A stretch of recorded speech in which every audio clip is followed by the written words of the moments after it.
Hello, and welcome to The View from North Fulton. I'm District 3 Commissioner Liz Hausman. Thank you for joining us. My guest on today's show is Georgia House Speaker Pro Tem Jan Jones, and she is a resident of North Fulton County in the city of Milton, Georgia.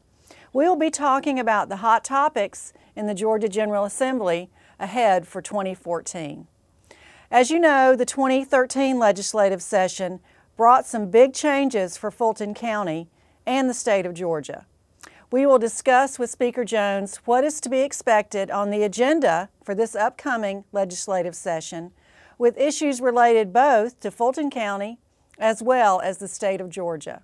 So, stay with us for a very informative program to learn what will happen at the Capitol this upcoming session. We'll be right back with our very special guest, Speaker Pro Tem Jan Jones.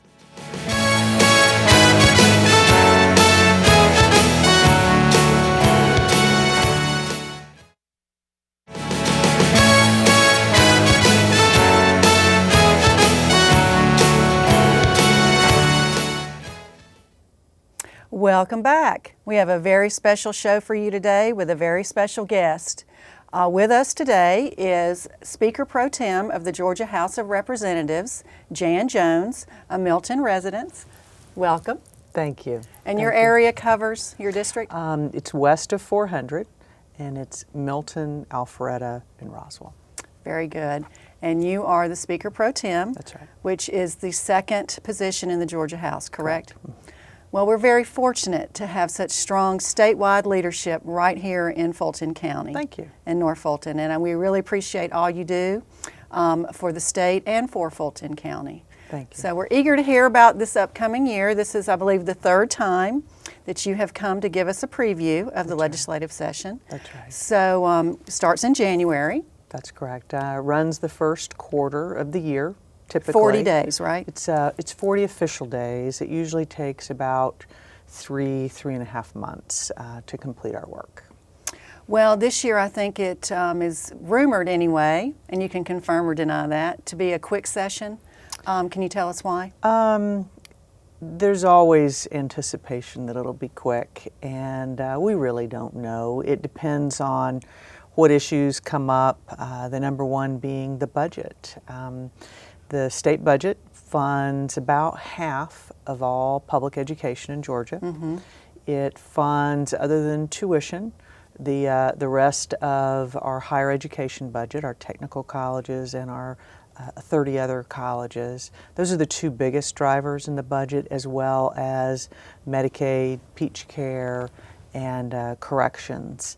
And so, although the economy is improving and the state revenues are up some, we are still a couple $1 million below what we were before the Great Recession. And so there will still be some tough decisions to make.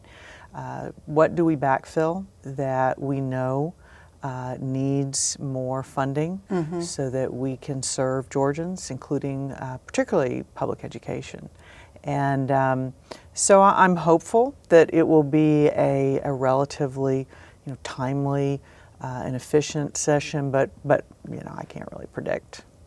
So our revenues are improving? They are improving. Our local governments are seeing better revenues from their sales taxes and from their property tax collections, and the state is equally seeing somewhat better revenues. State revenues primarily come from 6% income tax and 4% sales tax, but it's not gangbusters. It's still below what it was, say, in 07. It's below what it was in 08. It's below what it was in 09. Well, our unemployment rate still hasn't come back to those levels either, so that makes a lot of sense that we wouldn't have totally recovered. That's right. Although I think we're all seeing a lot of good signs. Well, and from a jobs perspective, I'm very excited about the job growth in Georgia. Jobs are definitely coming back. We are attracting businesses, and our corporate balance sheets are improving. High productivity, more profitability. The but folks are still understandably cautious to spend, which affects our sales tax revenues, and our incomes with our, as you mentioned, the unemployment rate have not quite come back to what they were pre-recession. But on the bright side, Georgia was just named one of the best places to do business in the country. That's right. So I think we're very well poised. I'm very optimistic. As I mentioned, jobs are coming back. Companies are relocating nationally because housing is almost, not quite, but it's getting back to pre-recession levels. It means that fewer people are underwater. And when people are not underwater in their houses and they start to relocate, they locate to states like Georgia. Well, one of the bright spots in that area in North Fulton County, as you know, virtually every large tract of land is under contract or under construction with new houses. So I'm hearing a lot of nail air guns in my area, and I'm excited about it. Yes, yes. Okay, well, let's talk about the session. Yes. What do you anticipate to be the theme other than the budget? Will there be any land or any groundbreaking type of legislative action similar to what we've seen in years past with judicial reform and that kind of thing? We'll see continuation of that. Believe there's going to be some legislation to make reentry better for those who are coming out of our prisons. I know that there will be a look at continuing flexibility for our public school systems so that they can still continue to manage the monies that the state sends on behalf of students better in a way that, with better local control of those dollars. I know there's some look at some reform in higher ed that I've heard of, but really, legislation is bottoms up. It's not a top down process, and so I can't really predict what legislation the 180, or actually 236 legislators that are starting session or during session, what they will introduce, and we'll see what their priorities are on behalf of their communities. Well, you mentioned the reentry programs. Yes. Fulton County for many, many years has been focusing on those types of programs with our accountability courts to try and rehabilitate and turn some of these kids, if you will, that get into trouble into productive members of our community. So I'm very curious to hear what you think might happen in that area. Well, I know a new reentry director has been named. Okay. And the goal, particularly with our young nonviolent offenders, is to do what we can to not turn them into hardened criminals through the corrections process, but to help them get their lives back on track, which is better for communities, better for individuals, hopefully lower crime rate. Well, it's better in every area. It increases, the tax base, if nothing else. That's right. But to have stable members of the community so that everyone can enjoy living here is very, very important and something we should all be striving for. That's right. Okay, so I've heard that there might be some changes to our typical election cycle. What's going on there? Yes. So the federal courts determined that Georgia did not leave sufficient time for absentee military ballots to get back for runoffs. Okay. So the courts mandated that Georgia move its primary dates back from what was typically sort of late July earlier so that there would be sufficient time for the cycle to take place leading up to the November general election. So the courts accepted a May 20th primary date. Well, we certainly don't want to have elections twice all over the state. It'd be very expensive. And very confusing to voters. Yes. So I believe first day of session there will be a bill coming out of the governor's office that will be introduced and that will change all primary elections. That would be for the county commission seats, including yours, the General Assembly and all the statewide offices to May 20th, which will mean early voting will start 3 weeks earlier than that. So late April, we'll start early voting for the primary leading up to the May 20th, and then for runoffs, you'd have time for that. later than 6 weeks later, and then the general election in November. So typically you have a qualifying period where you declare when you're going, if you're going to run or not. So that would be moved up as well till. I believe it will begin March 7th. Okay. And some local governments have it for 3 days, some for 5 days. The General Assembly will be for 5 days. Gotcha, gotcha. Well, we've got a couple more minutes in this segment. Yes. Is there anything that you can tell us about the area of transportation in this upcoming session? I have not heard of any major changes. I know there's some discussion. I've heard of potential legislation that would allow counties to come together if they wanted to do a transportation sales tax. I don't know how that will be viewed by the legislature, but there will be a lot of ideas. Generally speaking, I think you'll see more hot lanes. Okay. I drove on the Gwinnett County one yesterday for the first time, and I wish we had one on Georgia 400 because I had a meeting I needed to be at, and I was willing to pay Right. the $5 that it took so that I could be there on time. And I observed the cars that were in the hot lane with me, a lane that you pay to be able to Right, move right. more quickly. And I saw work vehicles, I saw vehicles of every stripe and level. Parents, I'm sure, who were trying to get to a daycare center where they're paying a very high rate for every 5 minutes that they're late. But then, if you don't need it, if I didn't have a meeting, I wouldn't have paid the extra. And so I think that's the direction that we will see some expansion, capacity expansion. Well, I think that the T-SPLOS taught us a lot, That's right. and now we just have to, learn That's from right. that and, That's right. and move forward. But we do still obviously have issues. Coming downtown a lot, as we both do. That's right. From North Fulton County, I think we both understand the challenges that. We do not have enough capacity No, we do not. on our roads. We do not. And I do think there was a concern with the T-SPLOS, one that I shared, Mm-hmm. that the project list was not sufficiently targeted to increasing capacity so that people could get to work and get home more quickly, and that it was too many projects that were not focused singularly on reducing congestion and improving people's lives so that they can get home more quickly. Right, right. Well, on that note, we're going to take a brief break, and we'll be right back with more of Speaker Pro Tem Jan Jones' preview of the legislative session.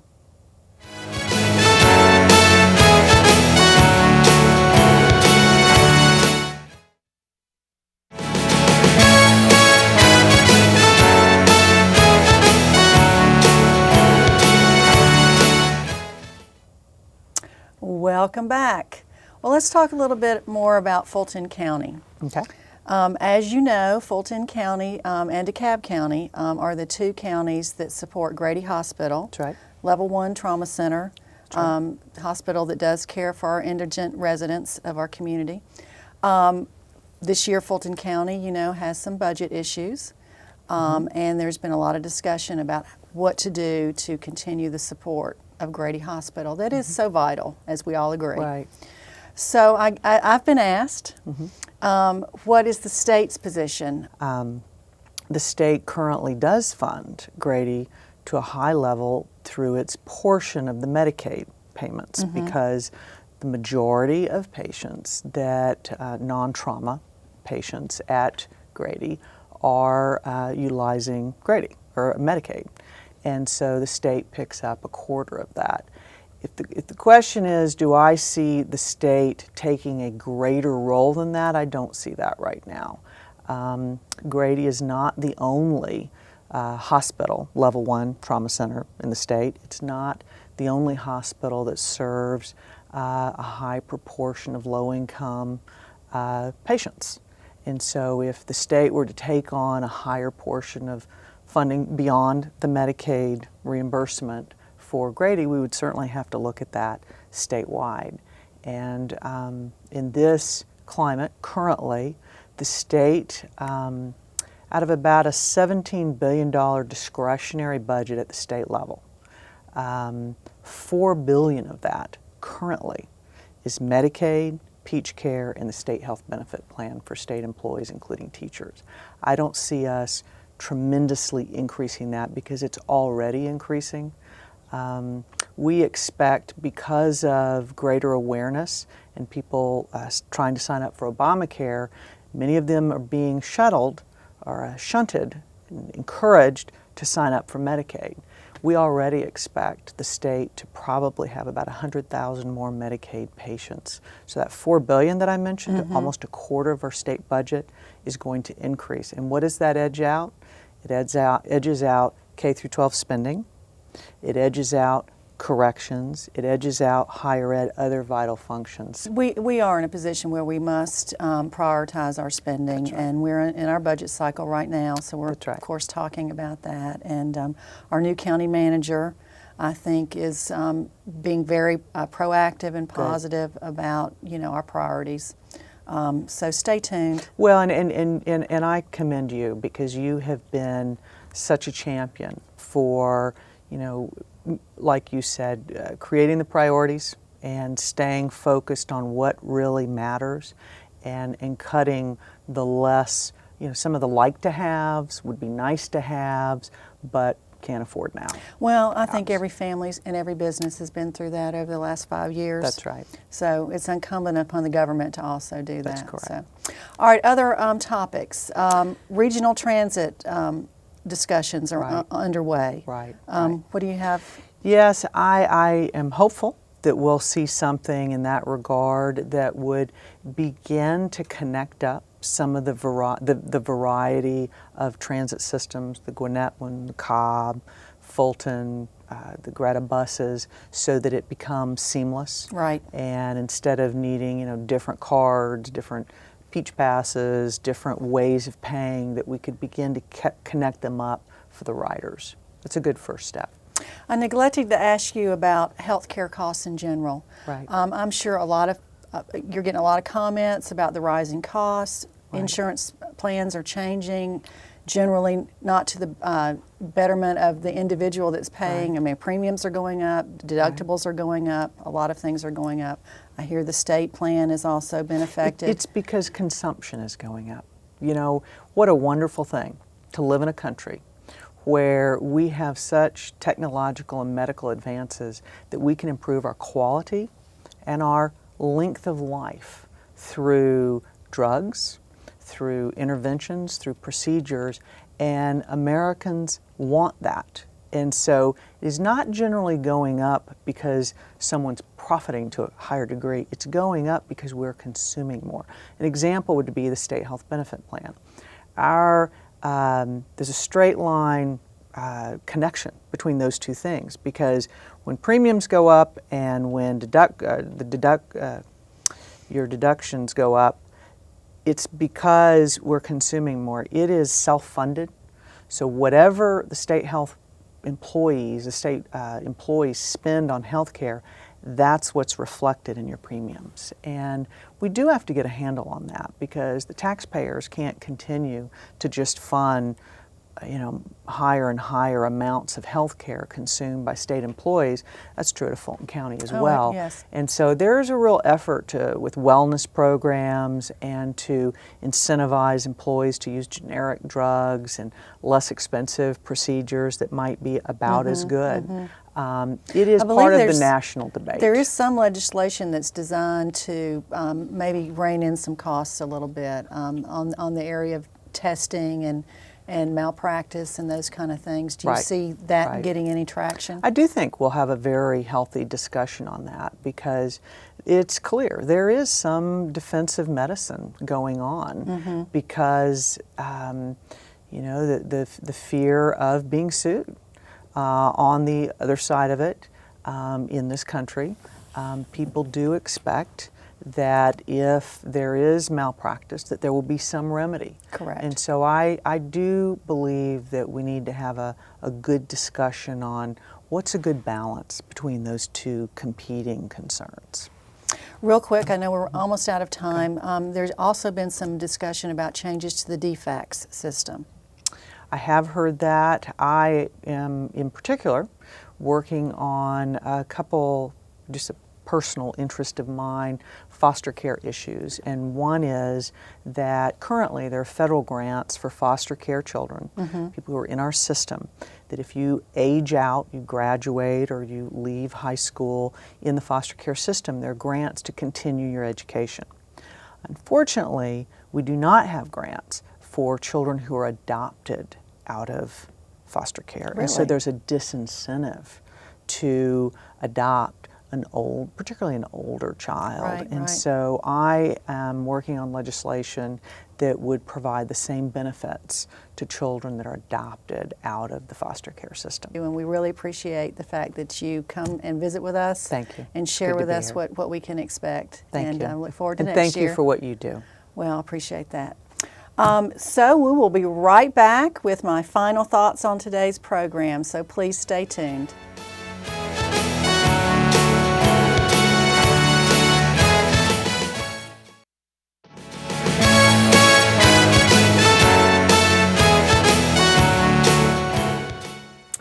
I'd like to thank Speaker Jones for her dedication to the welfare of our state and Fulton County, and for taking time out of her very busy schedule to visit with us today. There are a wide range of issues on the agenda to be discussed in this upcoming 2014 legislative session. Decisions will be made regarding your state and your county government, and ultimately many of these decisions will affect you. Whether it is the state budget, economic development, Medicare, regional transit, changes to our Fulton County government, or any other topic that we discussed, I hope that you will pay very close attention. If you have some ideas or opinions that you think your elected officials need to know, please take the time to contact one. We are very fortunate to have strong elected leadership right here in Fulton County, and they need to hear from you as they make these very important decisions. That's my opinion, and I would like to know yours. You can contact me at my District 3 office at 404-612-8213, or you can reach me via email at liz.houseman@fultoncountyga.gov. And as you know, I'm on Facebook and Twitter. Well, that's all my time. Thank you so much for yours. Again, I'm Commissioner Liz Houseman, and we'll see you next time on The View from North Fulton.